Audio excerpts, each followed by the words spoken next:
ثم إني دعوتهم جهارا.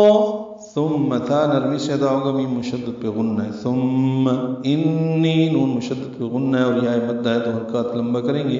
انی دعوتهم عین وسط حلق سے ادا کریں گے. یہ واولین ہے. تا کو معروف طریقے سے جلدی پڑھیں گے، ہا کو میم سے ملانا ہے.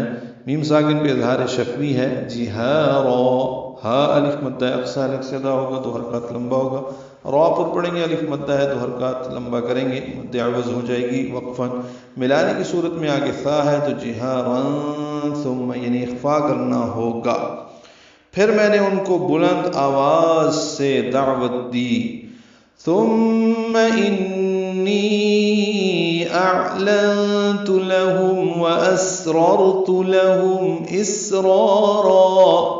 پچھلی آیت میں ثم انی پڑھا ہے، میم مشدد پہ غنہ، نون مشدد پہ غنہ اور نی پہ مد منفصل. یہاں پہ مد منفصل ہے. پچھلی آیت میں انی یا مدہ تھا، دو حرکات لمبا کیا تھا. اب یہاں بھی یا مدہ کے بعد حمزہ آنے کی وجہ سے مد منفصل ہوئی ہے. حمزہ اقصی حلق سے، عین وسط حلق سے ادا ہوگا. لا تو میں نون ساکن کے بعد تا آنے کی وجہ سے اخفا ہے تو انی اعلنت لهم، لام کو جلدی پڑھیں گے، ہم میں میم ساکن پہ اظہار شفوی ہے. واسررت سین ساکن ہے، اس پہ ہم سے رارت میں را پر ہیں دونوں. تا کو معروف طریقے سے جلدی پڑھیں گے، لہم لام کو جلدی پڑھنا ہے، میم ساکن پہ اظہار شفوی. اسرارا سین ساکن پہ ہم را پر دونوں را پر ہیں، الف مدہ بنے گا آخر میں. اسرارا دونوں کو دو حرکات وقفاً لمبا کریں گے.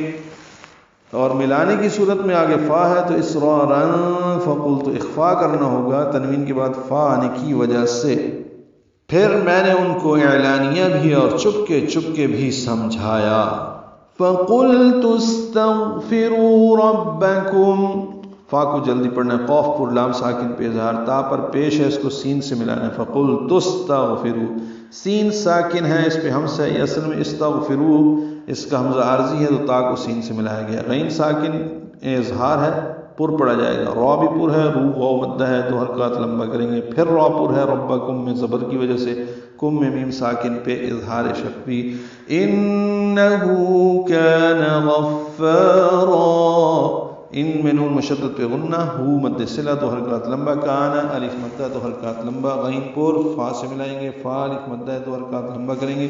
را پر پڑھیں گے. ان آیات کے میں آخر میں را ہی آ رہا ہے، اور جب را الف مدہ مد عوض بنے گی یعنی دو زبروں میں جب وقف کریں گے تو را پر ہی ہوگی اور دو حرکات ہی لمبا کریں گے. غفارا پڑھیں گے. اور ملانا ہو تو آگے یا ہے تو غفارین ادغام ناقص ہو جائے گا، غنہ کریں گے، پھر سانس نہیں توڑ سکتے، ملا کے پڑھنا ہوگا. پس میں نے ان سے کہا کہ تم اپنے رب سے معافی مانگو، بے شک وہ بہت زیادہ معاف فرمانے والا ہے.